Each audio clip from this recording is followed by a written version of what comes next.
Les vaincus. La vie est triomphante et l'idéal est mort. Et voilà que, criant sa joie au vent qui passe, le cheval enivré du vainqueur au bras est mort, nos frères qui du moins tombèrent avec grâce. Et nous que la déroute a fait survivre, hélas, les pieds meurtris, les yeux troubles, la tête lourde, saignant, veulent, fangeux, déshonorés là, nous allons, touchant mal une plainte sourde. Nous allons, au hasard du soir et du chemin, comme les meurtriers, comme les infâmes, veufs, orphelins, sans toi, ni fils, ni lendemain, aux lueurs des forêts familières en flammes. Ouais. Puisque notre sort est bien complet, qu'enfin l'espoir est aboli, la défaite certaine, et que l'effort le plus énorme serait vain, et puisque c'en est fait, même de notre haine, nous n'avons plus, à l'heure où tombera la nuit, abjurant au risible espoir de funérailles, que nous laissions mourir obscurément, sans bruit, comme il sied aux vaincus des suprêmes batailles.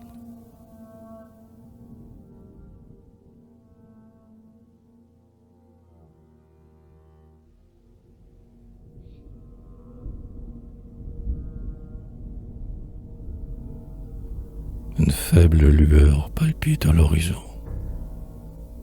et le vent glacial qui s'élève redresse le feuillage des bois et les fleurs du gazon.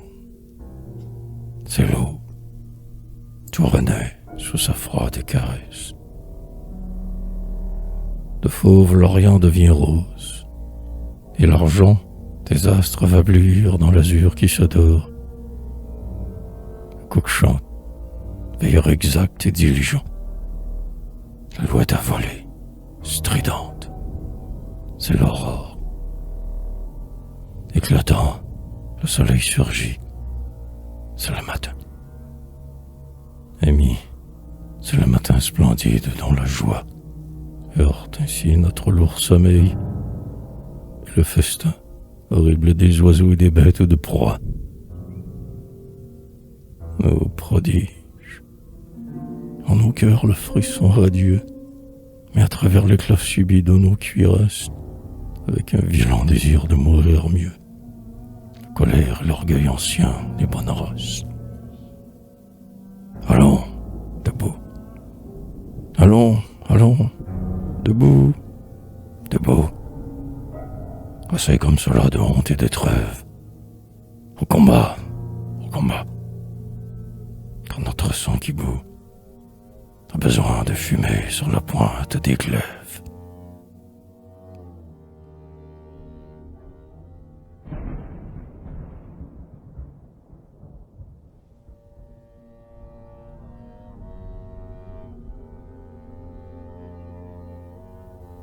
Les vaincus se sont dit dans la nuit de leur jour, ils nous ont enchaînés, mais nous vivons encore, tandis que les carcans font ployer nos épaules, dans nos veines le sang circule.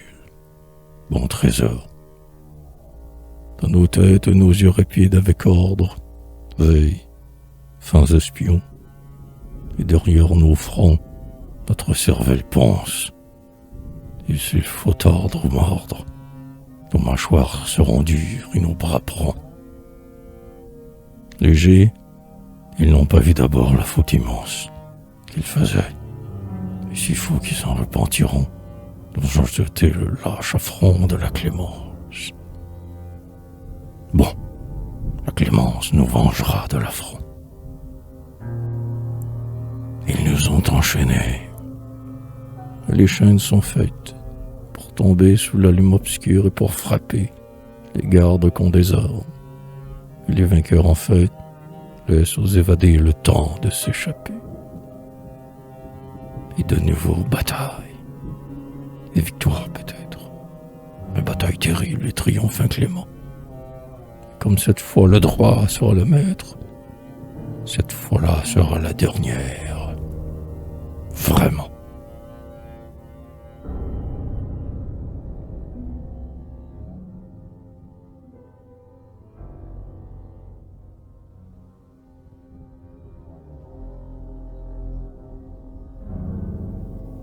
Car les morts, en dépit des vieux rêves mystiques, sont bien morts. Quand le fer a bien fait son devoir, et les temps ne sont plus des fantômes épiques, chevauchant des chevaux spectres sous le ciel noir. Les juments de Roland et Roland sont des mythes, dont le sens nous échappe et réclame un effort qui perdrait notre temps. Et si vous vous promettez d'être épargné par nous, vous vous trompez fort. Vous mourrez de nos mains, sachez-le. Si la chance est pour nous, vous mourrez, suppliant de nos mains. La justice le fait d'abord, puis la vengeance, puis le besoin pressant d'apporter un lendemain. Et la terre, depuis longtemps aride et maigre, pendant longtemps boira joyeuse votre sang, dont la lourde vapeur savoureusement aigre montera vers la nuit et rougira son flanc. Et les chiens et les loups et les oiseaux de proie feront vos membres nets et fouilleront vos trous. Et nous rirons, sans rien qui trouble notre joie. Car les morts sont bien morts et nous vous l'apprendrons.